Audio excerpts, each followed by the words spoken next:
Hey guys, welcome to my channel. My name is Daisy. For today's video, we're diving into one of Arizona's most haunted places, the Copper Queen Hotel in Bisbee. It's a historic hotel filled with stories of heartbreak, whispers in the night, and guests who may have never left. So of course, grab your snacks and grab your cobija so we can uncover the chilling secrets behind this hotel. Deep in the mountains of southern Arizona lies the mining town of Bisbee, a colorful place where history lingers in every shadow. At the heart of it stands the Copper Queen Hotel, a landmark that has welcomed guests over 100 years, some of whom may have never left.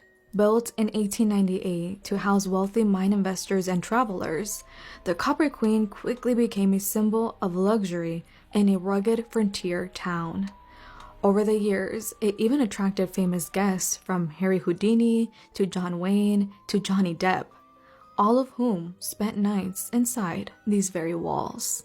But with so much life and death passing through its rooms, it didn't take long for stories of the paranormal to emerge.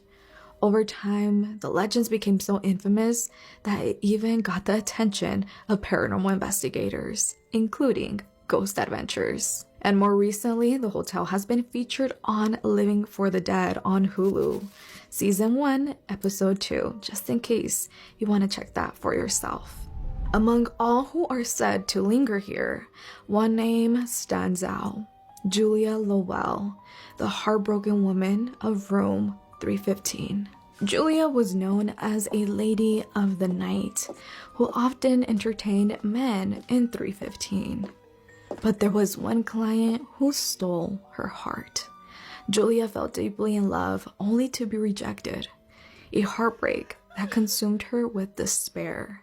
It is said she took her own life in that very room. Guests who stay in room 315 often report a soft female voice whispering their name, the faint scent of perfume lingering in the air, and some say she even tickles men's feet as they sleep. A few claim to see Julia herself, a woman with flowing hair, dancing seductively at the foot of the bed before vanishing into thin air. Even the co-owner, Dan Fink, has admitted that room 315 carries an unsettling energy. Take a listen. This is where we find a sadder story. You won't get my wife stay in that room. We've slept in every room in this hotel. She will not sleep in that room just because of the feeling she has. And what you experience in that room sometimes is you smell the cheap perfumes. She loves to play with men's feet. And many times the covers, they wake up in the morning, all the covers are off and their feet are exposed. Twice have hotel guests taken a shower in this room only to find the words, "I can see you," written clearly on the foggy mirror. Whether it's the whispers of her voice or the unease felt by staff, there's no denying that Julia still wanders the halls of the Copper Queen. But she's not the only one. Up on the 4th floor, in room 412, it is believed to be haunted by a spirit of a young boy named Billy. Who's ready for one of my scariest mortician stories? I had somebody who follows my page say, you need to retell the Halloween story, because I hadn't even seen it until someone showed it to me, and because it's so far back. So here we go. So we had a family come in and they were planning a service for a lady who passed away from cancer, and she was in her 40s. When we sat down, her mom says to me, well, I have something to tell you. She loved Halloween. I can't tell you how excited I was when she said that, because I'm a huge Halloween fan as well. So she said she told us that she would haunt us if we did not follow her wishes. And I'm like, well, let's do it. So the first one is that she wanted to have visitation and lie in state in a Halloween costume. The second request was that she wanted to have a CD brought in that she actually put together before her death. And she brought that in. She wanted that played during her visitation. She also wanted a Halloween themed memorial folder, which was awesome to create. Of course, I was all over that. And I don't know if I told this in the first video, but they even decided, because it was traditional cremation, so she was in a casket for viewing, but then she was going to be cremated. And they decided for her ashes to be taken to the cemetery on Halloween, and they made arrangements with the cemetery to bury them on a Halloween night. So kind of cool. All right, so here's what happened. So the funeral home that I was working for at the time was really, really small. So we probably had maybe 3 services a month. So I was the only director that was there. I was, office manager, the funeral director. I was everything, So I was the only one at the funeral home. And so, we got her dressed and ready, and she was in a full witch's costume, and she was in our viewing room, and the family had brought in the day before a CD for me to play. So they brought in her CD, and when they brought it in, I put it in and I previewed it just to make sure that, it was playing. There weren't any glitches or anything. And the first song that comes on is the Halloween movie theme song, which, this girl was awesome. Okay, so she also had a request that we loop the CD. Okay, I'm not really easily spooked, but for some reason that day I just felt kind of chills when I heard the song, and I was by myself, and I don't know what it was. Like I said, I'm not easily spooked. So I come in the next day and come in the office, put my purse down, I walk in the back door and unlock the back door, and I was getting ready to unlock the front door when all of a sudden the door chimed, and I thought to myself, what is that? Because I haven't unlocked the door yet. And the only way that the door is going to chime is if, of course, 1, it's unlocked, and 2, someone walks through the door, because there was a sensor on it. I walk out into the foyer area where the front door is, and there's no one there. There's no one at the door. I realize the door is still locked. You guys, God is my witness. Okay, I'm not lying about this. This is the scariest thing that has ever happened to me. All at once, the CD player starts playing by itself. The volume is loud, and so I'm standing there hearing the Halloween movie theme song, and the door's locked, and it freaked me out, you guys. It scared me to death. I had worked there several years, and never once has that CD player ever turned itself on. You got to push the button to turn it on, right? It had never turned on by itself. I knew. I walked into her stateroom, turned on the lights, and said, "You got me, okay? You got me. But I need you to stop because you're scaring me."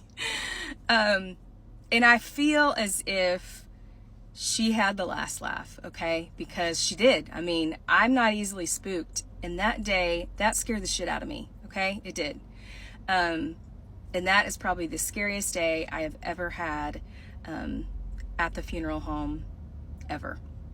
Story time about the thing that lives in my woods. When we moved here 8 years ago, we had a teeny tiny front yard, and it was just the house. Everything else was woods. We live on 6.5 acres, which is not a huge property, but it is completely surrounded by woods. Here's a picture of what our property looks like. A little while after we moved here, I told my husband, I just feel really dark. I feel really heavy. I've always been kind of in tune with the other side. I never really wanted to accept it or leaned into it or anything, but I just felt it. I told him, I need to see the sky. I need to see some sun. We need to do something. He went through, of course, and started clearing woods for me. We built a horse barn, had pastures, brought my horses in, and I'm out one morning early. It was just before dawn. I'm in the feed room. I'm on my phone, not really paying attention. I hear somebody call my name, which if you saw the other picture, not possible. My husband was at work, kids were sleeping, nobody was around. But I answered because I wasn't really paying attention or thinking about that. It's dead silent. And I realized, wait a minute, there's nobody around that would be calling me.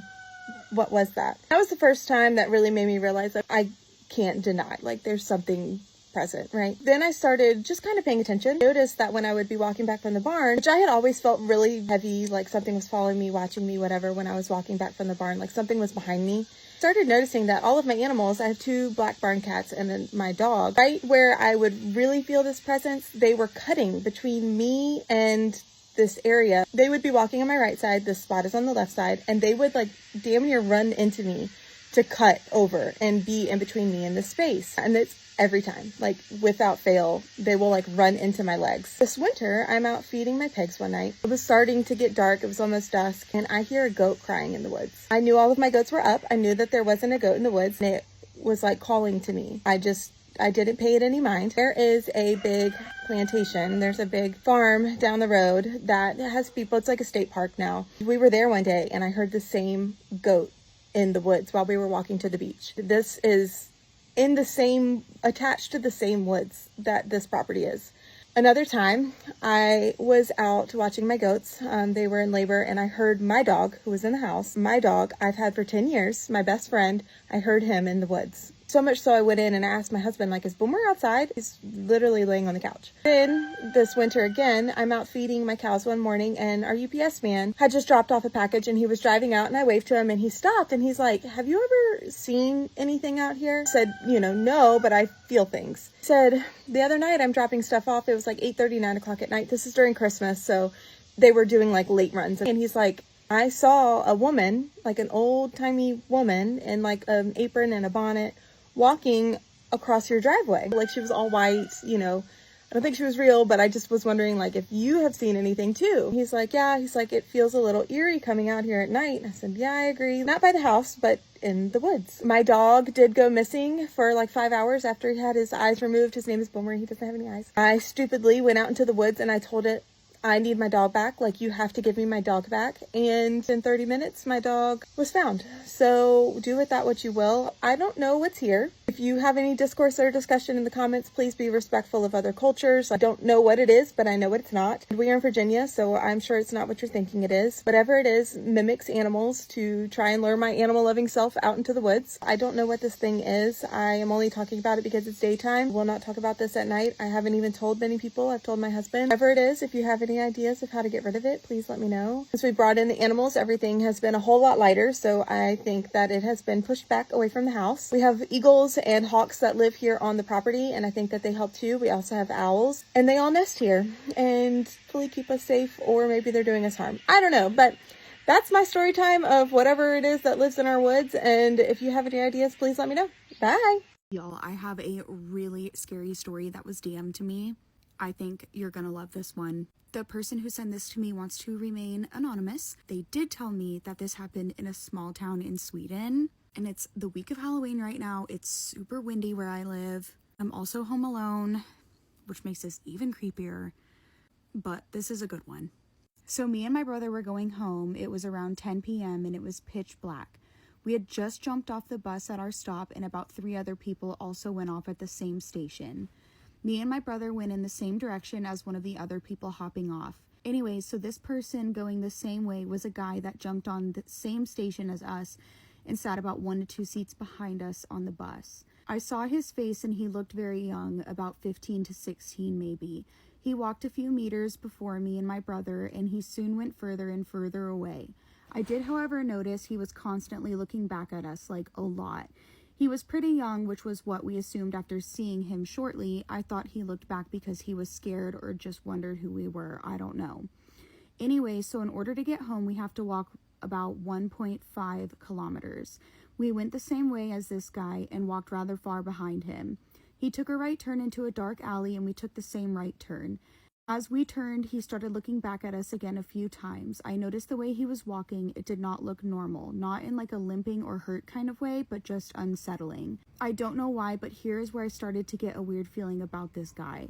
He kept walking straight forward in the dark alley, and it seemed like he had slowed down his pace. My brother wanted to walk straight forward as well, but I said no, we're taking this left turn instead.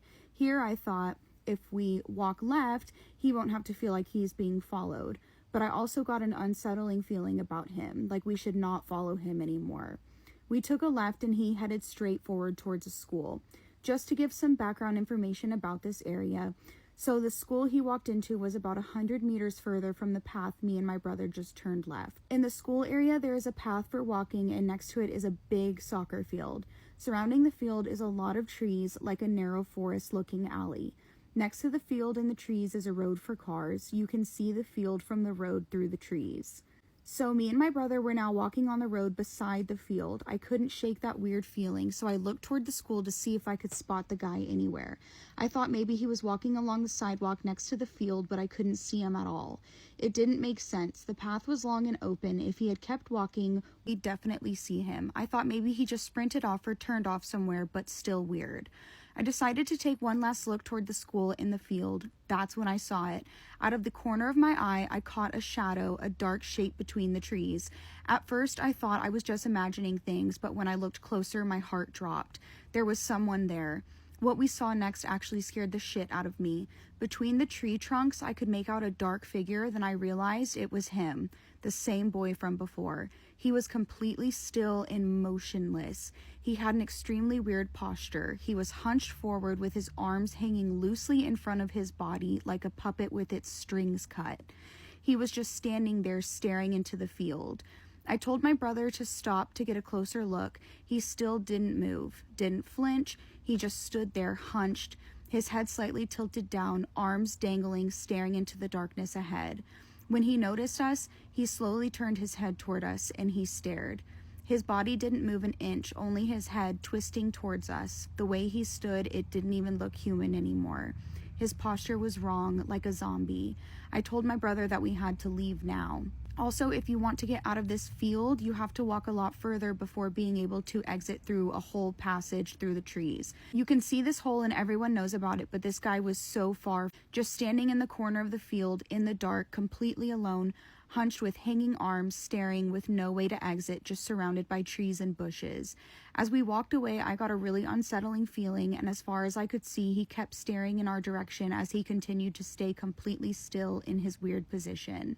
When we finally got home, I couldn't stop thinking about it. Maybe he'd been scared that we were following him, which is why he kept looking back earlier, but that theory didn't make sense anymore. We were about the same age, but he'd seen us the whole bus ride. Why would he be afraid? And why would anyone walk alone into a pitch black field next to a forest just to stand there completely still, staring?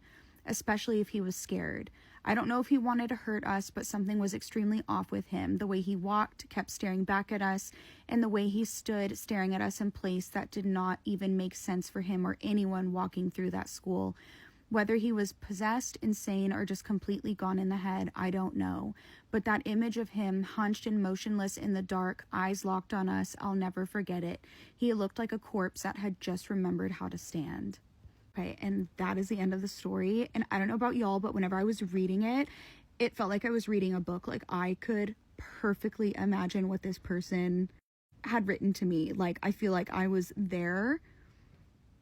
And that is so freaky.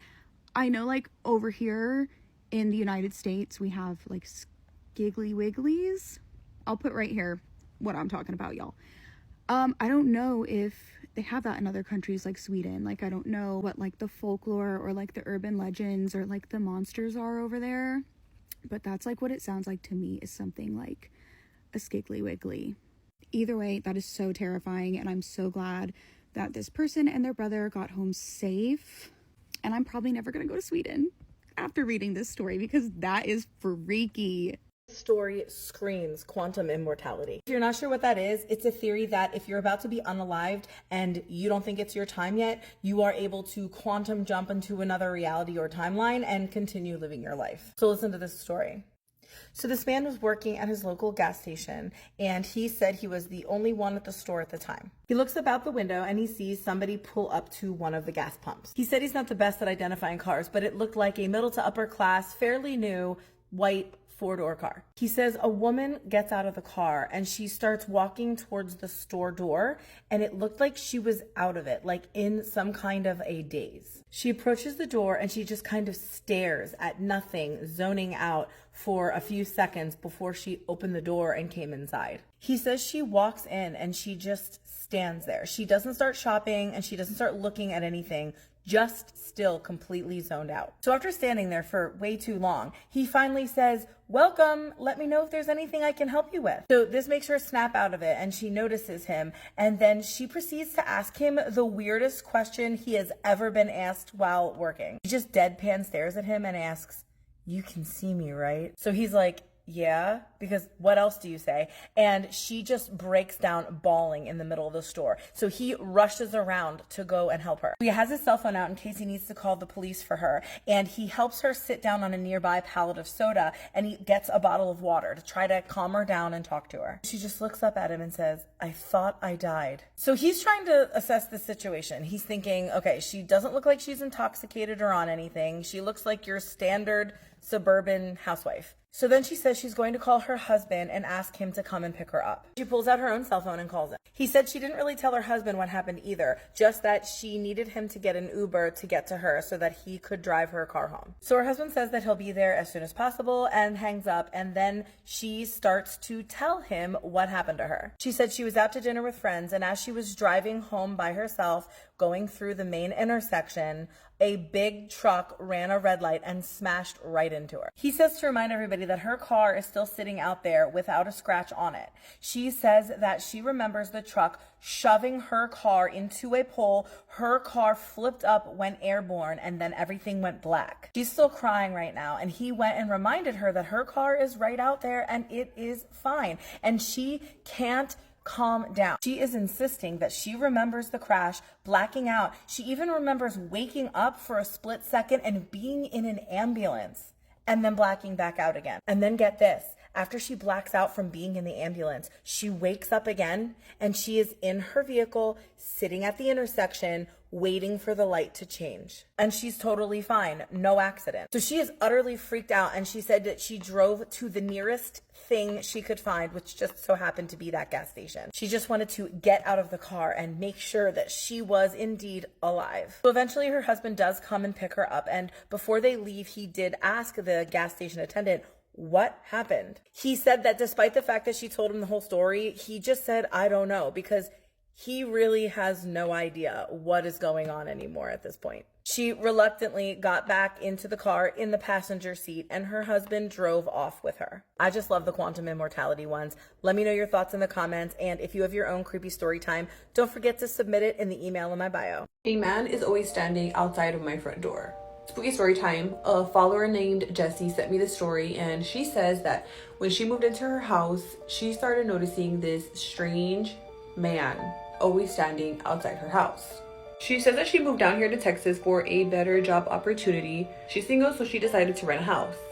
And she says that not even a whole day, one full day of her moved in, she noticed this man standing outside her house, but more towards the sidewalk. She says that at first everything seemed fine. She thought maybe he was a neighbor trying to be friendly, and she waved at him, but he didn't wave back. Next day, same thing. Standing on the sidewalk, just literally standing there so still, staring at her house. And then it started to get weirder because as the days passed, he started to move closer. Then one night, in the middle of the night, she says that she was watching Grey's Anatomy in bed, relaxing in her bedroom, and she gets an alert from her Ring camera saying, person detected. She opens the camera and she sees the man standing outside her front door. She starts talking to him through her camera. He doesn't respond. He doesn't say anything. He's just literally standing there, not looking at the camera, looking at her front door. Just, hell no. She called 911. They said, okay, is he doing anything threatening? Can you tell him to leave? Is he cursing at you? And she's like, he's not saying anything at all. And they were like, well, they do send a squad car. Of course, by the time that they came, he left. Next day, same thing. She is relaxing, eating dinner in bed, and she gets the same alert, person detected. Opens the camera, and there he is. The very next day, she goes to the neighbor's house to talk to them and introduce herself, and she's like, hey, by the way, there has been this man who has been watching my house. At first, he was standing by the sidewalk, and then he started coming closer to my door. Can I show you a picture of him, and maybe he lives nearby? She opens her Ring camera, only to come to find out that the activity that was once there was no longer there. She opened whatever file she had saved, and there was no one. Like, the man that was standing there was gone. Like, he was just gone. I'm baffled. She's baffled. She's trying to explain to the neighbors, and of course they don't believe her, but she was like, I promise you, I have the call log from when I called 911. This man was there. So was this a ghost, or was it something that was wrong with her Ring camera app? All I have to say about this is hell no. This is one of the scariest urban legends you will ever hear. If you're alone, by yourself in the dark, just skip the video unless you want to be scared, unless you don't want to be able to sleep tonight. But that's on you. But for the spooky baddies who just love to be paranoid, this is the story of Tsukima Anna, one of Japan's most unsettling urban legends. She's known as the girl in the gap. You know how when you leave your closet a little bit cracked open, or you leave like a cabinet door a little bit cracked open, or even under your bed? That's where she is, that's where she hides. Places that creep you out to look in most of the time. When it comes to Tsukima Anna, you must avoid looking in the cracks of your home. If you leave a cabinet door open, don't look in it. If you leave your door open, don't look in it. If your closet is cracked open, any slight way, don't look in it. This story started a long time ago when a boy was living in a 2-story apartment. He was on the 2nd floor, and he felt like something was watching him for a very long time after he moved in. He just always felt like everywhere dark. It was just like the cracks of everything, like behind his dresser, under his bed. Like every single time he left a door open or a cabinet open, he felt like something was watching him from it, and he didn't feel like he was going crazy at first until it just kept happening. And as weeks and months went on, he was like, there's just something off here. Something is watching me. He tried to avoid looking in the cracks in his home for a long time until he just succumbed to the urge to just look. And when he did one day, he looked in the crack of his closet, and there he seen something that he would never forget. A pale woman with long black hair, almost resembling the Grudge, in a long white gown, and she was just staring at him, and it was a feeling that he would never be able to shake. The next time you leave a door open or accidentally leave a cabinet open, don't stare in it. She will attach herself to you, and then she will haunt you forever, and she'll follow you wherever you go. Even if you move, she'll be there. She will follow you home, hiding in your walls and haunting you for the rest of your life. Make sure you don't leave your closet open. Love you guys. Bye-bye. All over horror stories, let's get creeped out. This next one is from Awesome Kaylee 2. This is a be careful what you wish for type story. When I was 7, I moved in with my brother and his family with my mom because her and my dad split. Being on the neurodivergent spectrum, making friends was very hard, especially when I was the new girl in 3rd grade. I was getting bullied because of some of my odd behavior and didn't really have any friends. This is important. Around some time, my mother was really getting into ghost adventures and things like that, and of course had me watch with her, which I fell in love with. I thought it would be cool to have that as a job. Well, when I was around 8, I was in my room playing, as usual, after a fight me and my mom had about grades and me not wanting to go to school. I pretty much told her about the bullying and no friends, all that fun stuff. After she left, a boy started to appear in my doorway. He looked to be a preteen, what I call emo, black hair, pale white shirt, black skinny jeans. I didn't know his name, but I could hear him talk to me and I had fun. He was my friend. Some time goes by. Oh, hi, baby. Someone wants to hang out and listen to the story. Some time goes by, and after my friend showed up, a dark figure was showing up in my room at night, always in the top left corner of my room, away from my bed. It was big and always scared me. My friend would tell me, it's okay, it won't hurt you. After some time, my friend told me that he had to leave, which made me sad. I was pleading with him not to go. He said, I must, unless you let me all in. All you have to say is I let you in. Of course, I did that night. I had the worst nightmare, and when I woke up, I was covered neck down in scratches like a cat attacked me. When I showed my family, they actually did blame the cat, but I hated having the cat sleep with me. I even kept my door shut and always made sure the cat wasn't in my room because it liked to bite and was declawed. Little did I know that that night I made a big mistake. Over the next 8 years, I would have extremely vivid and terrifying nightmares of little girls and have red on them with red eyes and a tall shadow man with red eyes, all of them screaming for me to join them. I started to develop depression and anxiety. My bed would shake violently. It's terrifying.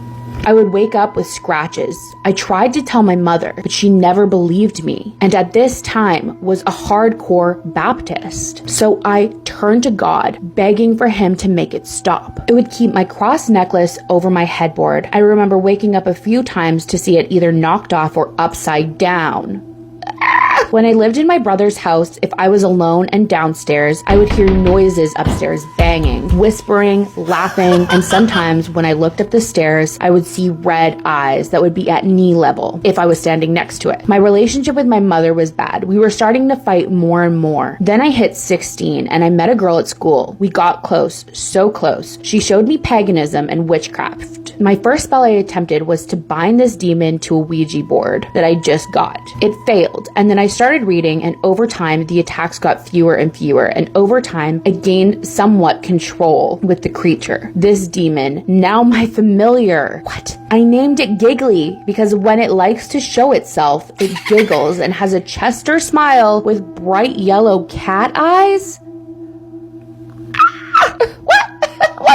The path is spirit work, I guess you could say. I got the job I always wanted, even though sometimes I wake up with scratches and my bed shakes or I get nightmares. But it's not like it used to be. My third eye is wide open and sometimes looking in the shadows isn't very pleasant. It was scary, but now I'm a witch that uses spirit's energy to do hocus pocus. LOL.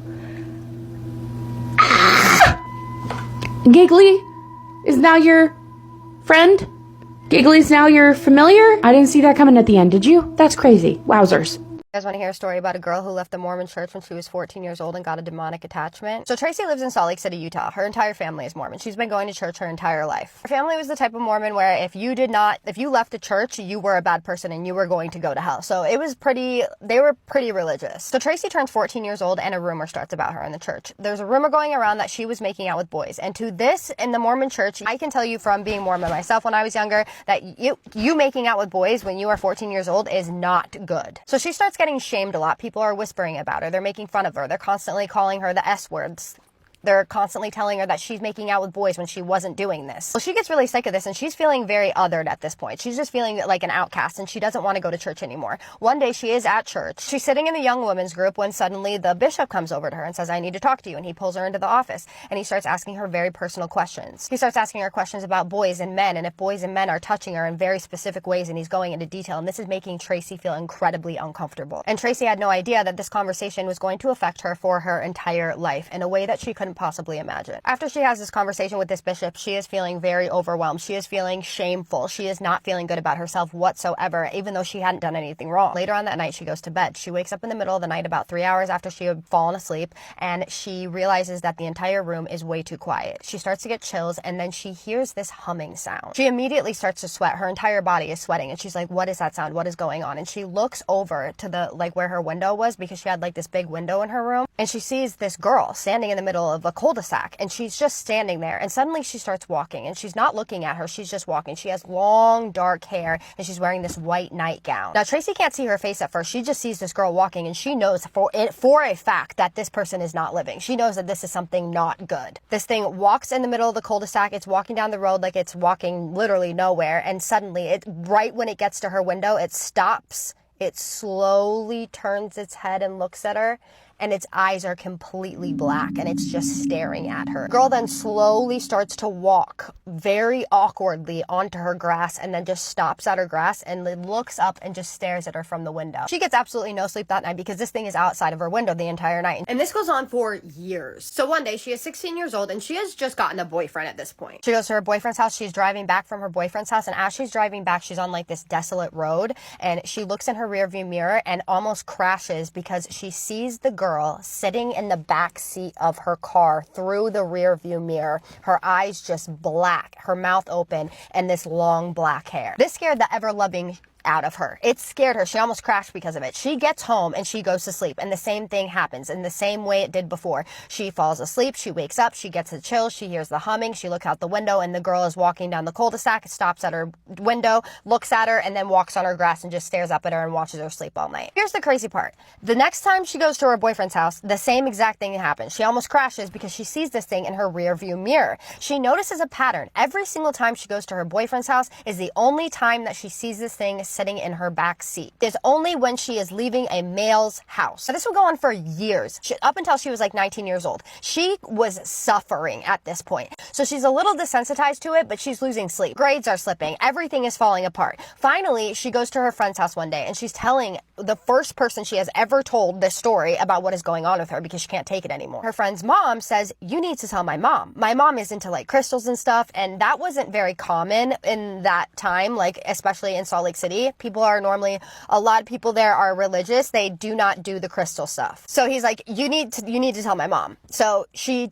goes and tells his mom, like, hey, this is what's going on with me. And all the mom says is, listen, whatever this thing is, you just need to tell it that it's dead. You need to say that. That's all you need to say, and it will go away. The next time you see it, I want you to just say, you are dead. Later on that night, she goes home, she falls asleep. The same thing happens as it does every single night. She wakes up and she sees this thing, and she's so terrified because she doesn't know what to do because she does not want to face this thing. But she chooses anyway to lay in her bed, and she just starts yelling, you're dead, you're dead, you're dead, you're dead, you're dead, you're dead. For the first time in her life since this started happening, the girl disappears. And she never sees her again, except for that is not the end of the story, because this part is insane. So Tracy is a makeup artist, and one day she gets this job, and this job is at the McEwen Mansion. And this mansion is supposed to be haunted, and one of her friends lives right next to the mansion and has always wanted to go inside of the mansion. So the friend finds out that she is doing a shoot there, and she says, hey, you can stay at my house, but can you do me a favor? Can you please take a video of the mansion inside? I want to see what it looks like inside. One thing that's important to note, though, is that this mansion used to be owned by Brigham Young, and Brigham Young was the second president of the Mormon Church. Very prominent member of the Mormon Church, let's just put it that way. So she goes into work for her job, and she's like, hey, can I just take a video? And they're like, yeah, go ahead. So she walks around these rooms, and she's going into like the father's quarters,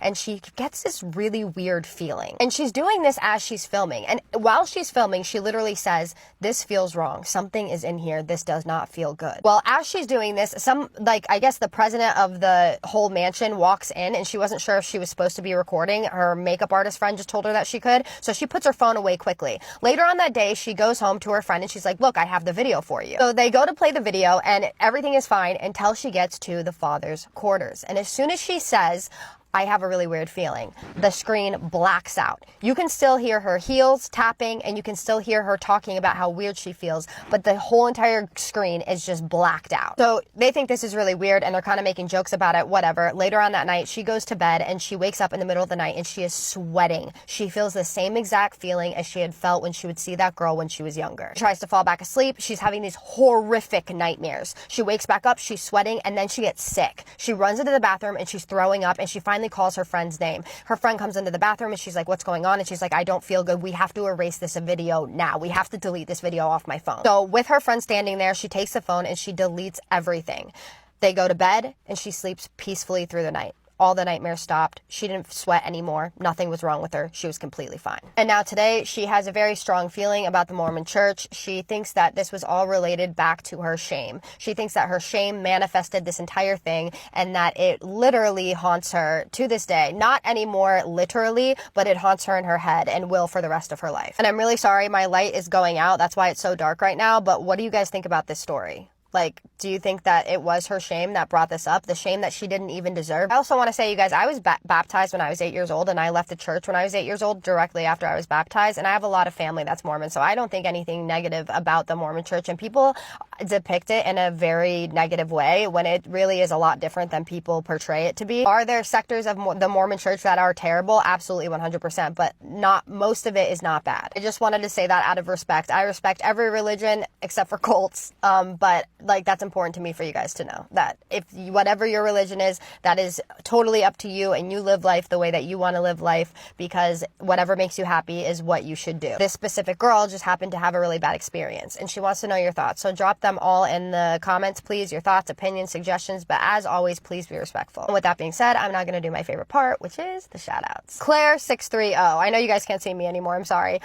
You left the sweetest comment. You said that you love my vibe, and it was so incredibly sweet. I loved your comment so much. Thank you so much for being a part of my community. Thank you for commenting and being kind. I appreciate that so much. I love seeing comments like that, and it really just made my day. I love your vibe. Seriously, I love a girl's girl, and I love it when people comment and are kind. So I hope to see more of you in my comments. Thank you so much for being here. I love you, girl. Queen666247, you left such an awesome comment. That was one of the best comments. Thank you so much. That made me feel so good about myself. Seriously, I love you right back. Like, you said that I was your favorite and that I was a lot of people's favorites, and that just made me smile. Like, you have no idea what that means to me. I am so lucky to have you guys, and I'm so lucky to have you, and I just want you to know how much I appreciate you so much. Thank you for being here. I love you. I have no time for the outro, but you guys have a spooky night. I love you so much. Spooky kisses and haunted hugs.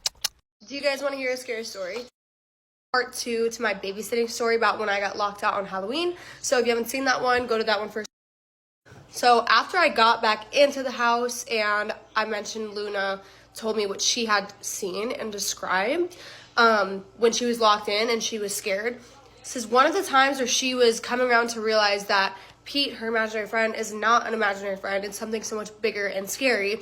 And I think Pete let his mask slip around her, therefore creating this issue. Now, she's trying to tell me also, like I mentioned in the first video, that she didn't lock me out and Pete locked me out. And she basically told me that she was forced to stay. And she's trying to make sense of it. Again, this is a child, so keep that in mind of how it's all coming out and sounding. I'm trying to keep up and understand what just happened because I believe her. She was hiding in the pantry in the dark. And, like, she was shivering and shaking when I got to her. And when I opened the door, like, she was terrified when I opened the pantry door. Like, she wasn't expecting me. She was expecting something else to be there. She had told me that Pete was mad because I made her leave. So she had told me he changed. His smile is different now. And just that sentence is so scary. Like, and I asked her, like, baby, what does that mean? And she was like, his smile got bigger and he got taller. I can't go outside because he can only play when it's dark out and he can only play inside.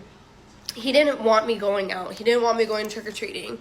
And it was almost dark out at the time, so I was, like, trying to attribute that to what she was saying, because I remember Halloween starts at, like, God, I can't even remember, but we definitely start walking before it gets dark, you know, because everyone wants to see the costumes and stuff. So Pete didn't want her going out because he can only play in the dark. Is that not nightmare fuel? And I hear a humming sound, like, as I'm talking to Luna about what's going on, and I'm still trying to take them trick-or-treating. Like, I'm still telling her, like, we're still going trick-or-treating, like, I will carry you out myself. Like, we are still going to leave. Pete is not going to not let you go trick-or-treating. Like, we're going to go get you some candy. I start hearing this humming sound, kind of like a low moan coming from the parents' room. Coming from the room where when I first opened the front door, I heard, I'm in here. Me and her both hear it. Luna hears it, the younger one. And we all look over to the room. And I'm like, you know what? Bye. Right now. We're leaving. We're leaving. And I literally was like, let's go. I don't care. Pete's mad. Go. We're leaving the house. We're getting out of here. And she looked back up at, like, the door, and she just told me, Riley, the door of, like, the parents' room, he's waiting for you to leave again. He really doesn't want you here. Ah!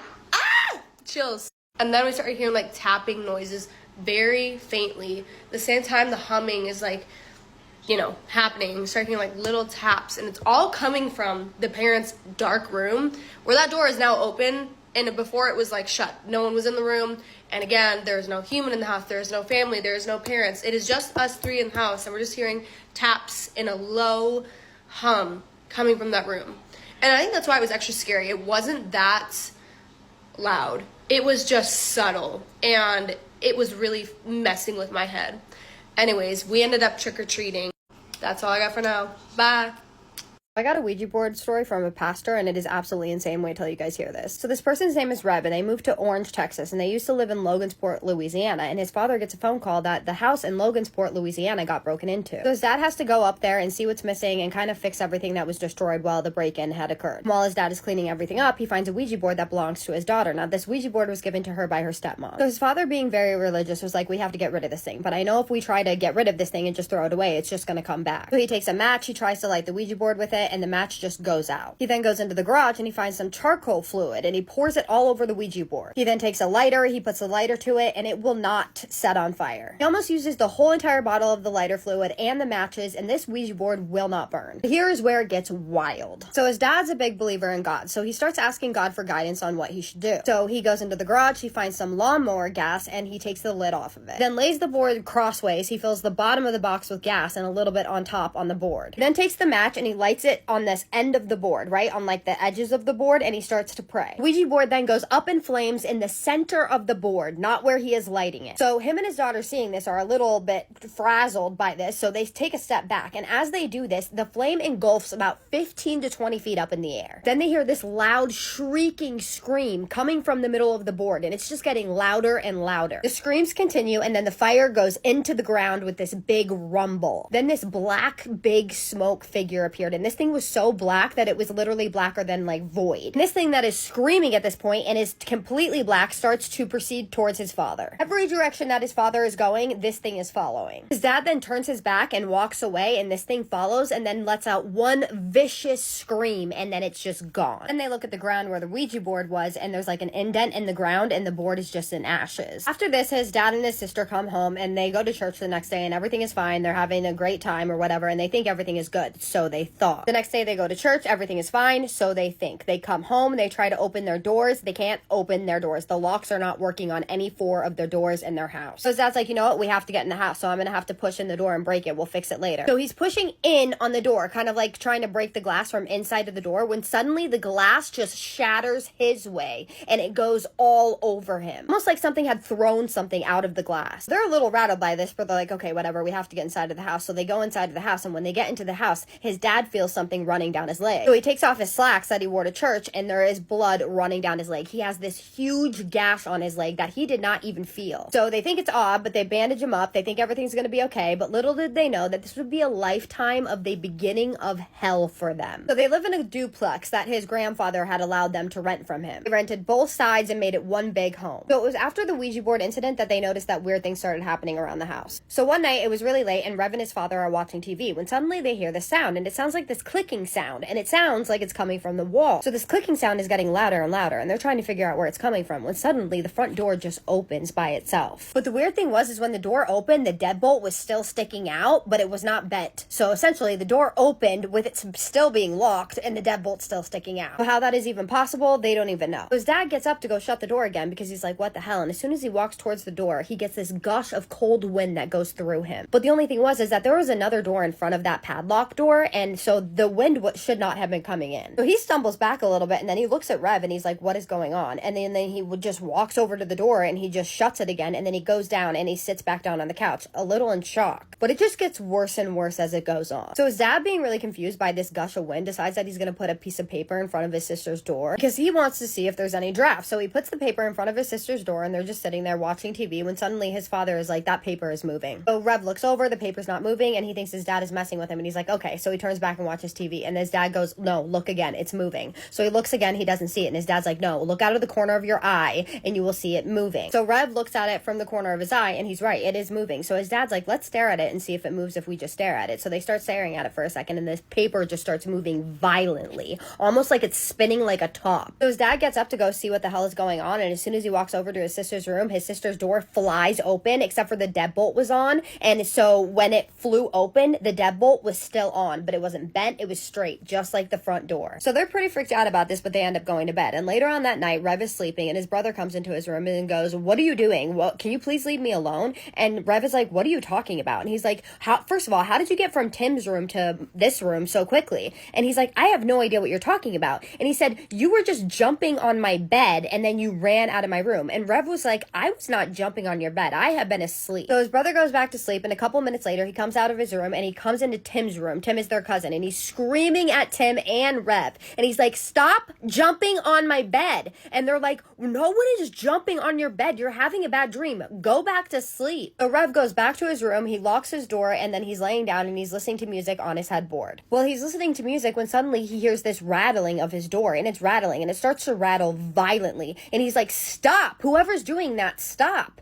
And no one says anything. And then the door starts rattling so hard that he hears glass shatter. So he's looking around his room trying to figure out what that sound was of glass breaking, and he notices that his full-length mirror has shattered, but only in one spot, and it looks like this spider gash, like somebody had punched it. Things continued to happen after this, like lights would turn on, things would move by themselves, and his dad was really the only person who had ever been hurt by whatever this thing was, but he would be the next target because he would have the worst sleep paralysis incident of his life. He had fallen asleep with the lights on, and he woke up and he could not move. He could move his eyes around, they were open apparently, but he could not move his head. Then he notices black black spots floating all around the room, on the walls, on the bed, on the floor, everywhere. All of a sudden, his arms shoot out straight to the side of his bed, like they're being pulled tightly. His legs stiffened, and something put one of his legs on top of the other one, so his legs were like crisscrossed. And he sees this huge black shadow, and it forms into a skeleton, and he sees the skeleton face, and the skeleton face is laughing, and a laugh that he had never heard before. His head then moves to the side, which your head should not be moving. You should not be moving at all during sleep paralysis, so this is insane.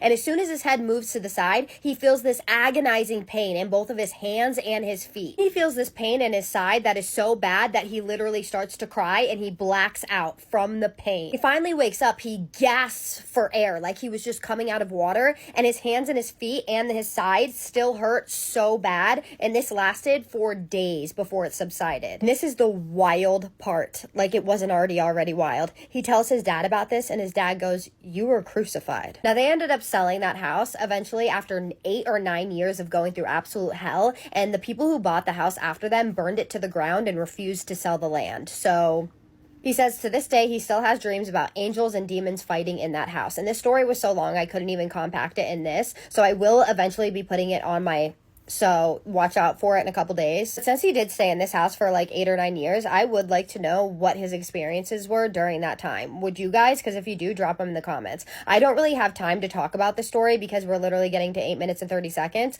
But if you guys have any comments, suggestions on anything that this could be or what it was, demonic, I think it was demonic, that's what it sounds like, drop it in the comments. Any suggestions, thoughts, comments, but please, as always, be respectful. And now I'm going to do my favorite part, which is the shout outs. First shout out is going to Cowboy2 with a K. You are so sweet. You left such a sweet comment. You said that you wish that I did more stories because every time you go to bed, I am right next to your pillow. I love that so much. I love that you listen to my stories at night because I listen to scary stories too, and that makes me feel so special. Thank you so much. I wish I could do more stories, and I might eventually start doing more than one story a day if I can get there. I will get there, I promise you guys, but thank you for that. That is unwavering support, and it means so much to me. I love you. _feisty_Pisces. I loved your comment. You said that you say spooky kisses and haunted hugs to your kids every single night. I love that so much. You have no idea. So I'm going to say it to your kids tonight, okay? So to your kids, spooky kisses and haunted hugs. I hope you have a great night. I'm giving you all shout outs.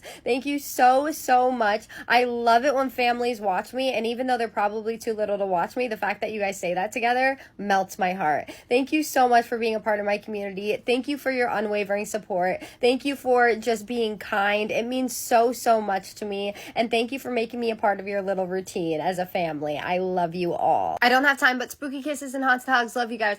In honor of spooky season, let's get ready together while I tell you about the haunted house that I grew up in. Growing up, I didn't really think that it was haunted, or I feel like I just wasn't cognizant of it. I was super aware of the things that kept happening in the house, and I feel like things got worse when I left for college. I feel like all of us, like everyone in my family, we'd kind of just look the other way because we just didn't want to think that it was anything. Sorry, I had to go do my lip combo off camera because I can't concentrate and talk and do this all at the same time. But anyway, the really scary stuff started happening once I actually left for college. But growing up, there were kind of a few things that were recurring incidents or just things that would happen a lot, and that's kind of why we just ignored it because it happened so much. The first is all of our bedrooms were on the ground floor, and then the upstairs area was a den where we would watch TV, a bathroom, and a closet. Pretty much my whole life, every night that I would go to bed, I would try to settle into my bed, and I would hear footsteps upstairs. Specifically in the bathroom. The bathroom has kind of linoleum flooring in it. So anytime that one of us were up there during the daytime, you could hear everything, especially if we were wearing shoes or something.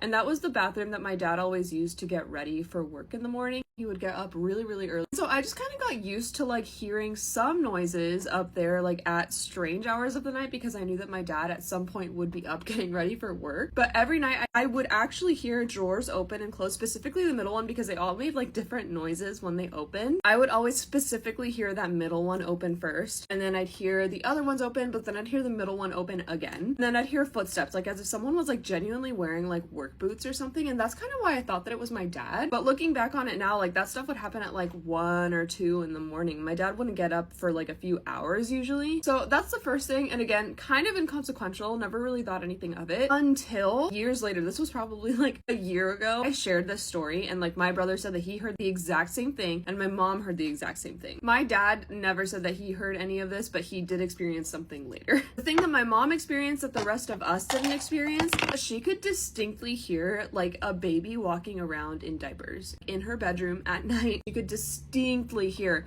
like as if there was like a toddler like walking back and forth like in diapers, which is so strange because we were the first people to live in that house. Like it was a brand new neighborhood when we moved in. Like my parents saw the house being built, so confusing as to why that would be. One time I remember, I think we had family over and my brother used to have like a trundle bed, like the ones that have a little bed that like pulls out from like under the bed. And so I was sleeping in the trundle, he was sleeping in his bed. I remember that whole night being so like weirded out about like sleeping with my back facing the window, because every time that I did, I just felt something on like the back part of me. Like I felt like something was watching, or more just like someone was like right close to you. Like, you know, like when someone is like a little bit too close to your space and you just kind of like feel like a chill go down your spine. Like that's kind of how I felt. It just felt like I was like super like intently being watched, or someone was just like way too close to me. So I slept like facing the opposite way the whole night because I just like did not like the feeling. But I kind of ignored it because I was just like,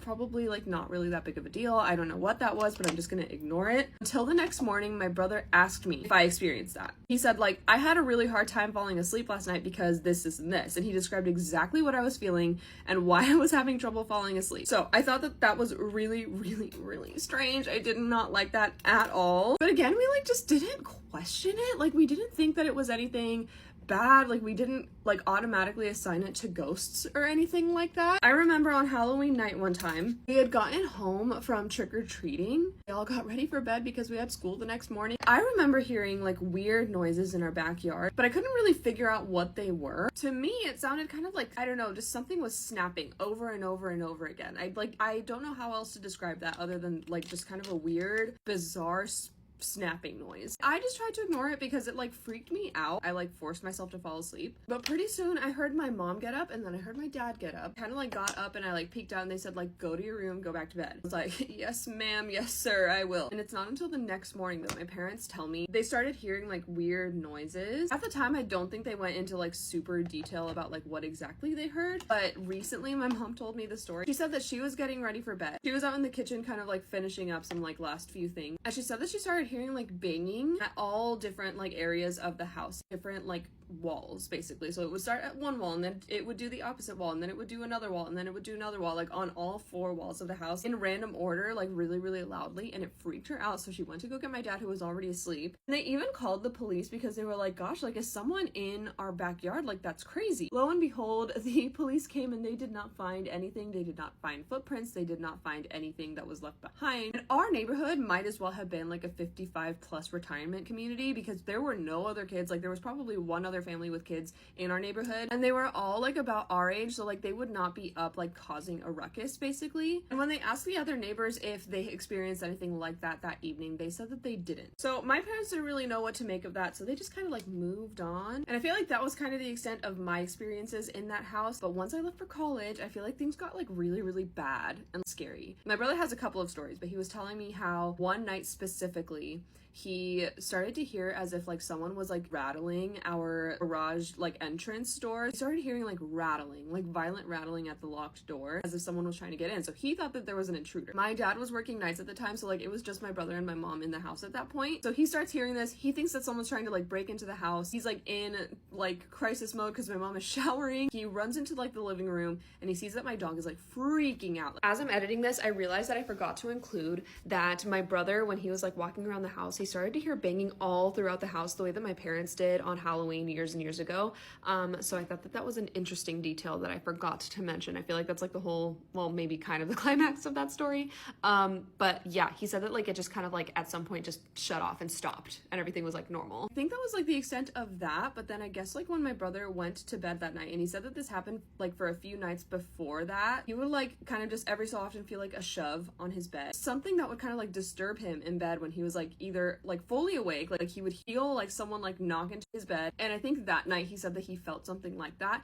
And coincidentally, and I'm looping back to the one time that my dad did experience something, apparently my brother like shared this over dinner like sometime that later that week. I guess at some point during that week as well, my mom and dad were asleep. He felt like someone had like shoved his side of the bed. He thought that it was like my mom for some reason, so he was like, hey, why'd you do that last night? And my mom was like, I don't know what you're talking about, I didn't do that. And I think at some point in this timeline, I don't know when my mom experienced this, but she said that she at one point felt as if someone like sat on the edge of her bed, which is kind of spooky. One thing that's like dawning on me recently, I feel like we kind of had like a reoccurrence of like different infestations in that house. So I feel like that's kind of a sign that there was something like a little bit scarier and darker going on. There was a bee infestation. Like there was a whole ass beehive like in our fireplace one day, completely randomly, like unexpectedly. We had not seen any signs or heard any signs until one day there was just like a beehive in our fireplace. And one time there was like flies, just like an insane gross amount of flies like just on our ceiling one day. I think that there was some kind of like rat infestation too at some point. It's also random because like our house was normal, like we kept our house clean, we did not keep trash everywhere, like it was a perfectly like normal upbringing in a normal house, but like for some reason there like that was just like an era in the house.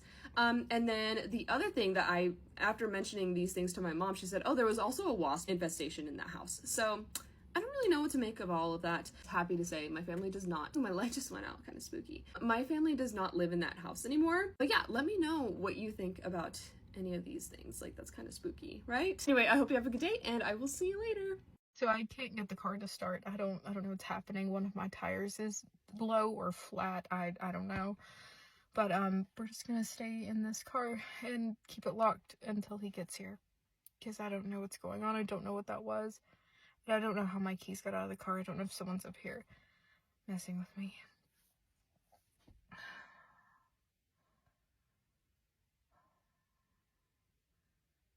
I want to talk about what I saw in the barn, but I don't want to do it up here.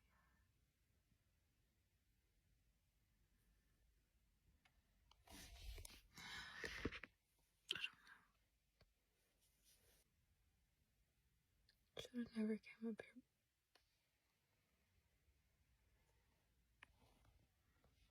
Okay.